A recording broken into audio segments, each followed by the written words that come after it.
বন্ধুরা, আসসালামু আলাইকুম। সবাই কেমন আছেন? আশা করি ভীষণ ভালো আছেন এবং সুস্থ আছেন।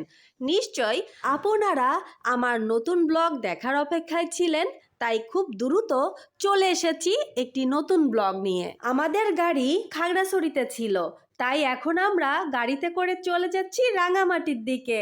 রাঙামাটির যে হোটেলে আমরা থাকবো সেখানে পৌঁছাতে পৌঁছাতে আমাদের রাত 8টা বেজে গিয়েছে। তো এই হলো আমাদের হোটেল। রাঙামাটিতে আমরা যে দুদিন থাকবো এই হোটেলেই থাকবো। হোটেলটি কিন্তু খুবই সুন্দর, আর এই হোটেলে রুফটপও আছে। হোটেল কসমস, জসকোট সংলগ্ন রাঙামাটি। বন্ধুরা, চলুন তাহলে হোটেলটির ভেতরে প্রবেশ করা যাক। হোটেলটির মেন গেট হতে সোজা যে সিঁড়িটি রয়েছে এই সিঁড়ি বেয়ে উঠে যেতে হবে। সামনেই আছে রিসেপশন।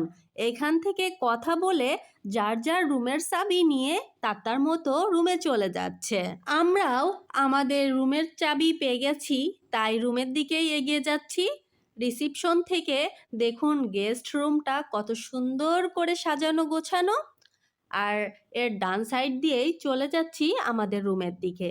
দেখুন সকল সদস্যই তাদের লাগেজ নিয়ে তাদের রুমে চলে যাচ্ছে, আর আমিও চলে যাচ্ছি। আমাদের রুমটা কত সুন্দর সেটা আপনাদের সাথে শেয়ার করব, তাই ভিডিওটি না টেনে সম্পূর্ণ দেখতে থাকুন। হোটেলটি একেবারে মেন রাস্তার সাথেই রয়েছে, আর আমরা যে রুমটি পেয়েছি সেটিও একদম রাস্তার সাথেই। রুম থেকে বের হলেই রাস্তা দেখা যায়। আর আমাদের রুমের সামনে যে ব্যালকনিটা রয়েছে, পুরো ব্যালকনি জুড়ে শুধু তাজা ফুলের গাছ লাগানো, এত সুন্দর করে সাজানো, দেখে মনটা ভরে গেল। আর এই হলো আমাদের রুম। এই রুমটি আমার গুড়িয়ার ভীষণ পছন্দ হয়েছে, তাই সে আনন্দে ছুটাছুটি করে বেড়াচ্ছে সারা ঘর। রুমের সাথে অ্যাডজাস্ট একটি বাথরুমও রয়েছে, আর বাথরুমের মধ্যে আপনার প্রয়োজনীয় সকল জিনিসপত্রই রয়েছে, যেমন ধরুন বিরাশ, টুথপেস্ট, সাবান, শ্যাম্পু, তাওয়াল, এভরিথিং। বাথরুমে ঠান্ডা পানি ও গরম পানিরও ব্যবস্থা রয়েছে।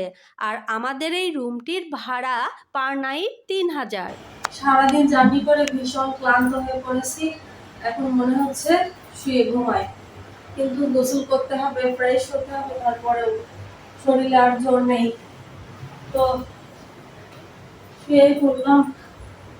কিছুক্ষণ পরে রেস্ট নিয়ে গোসল করে আমরা বাইরে বের হতে হবে।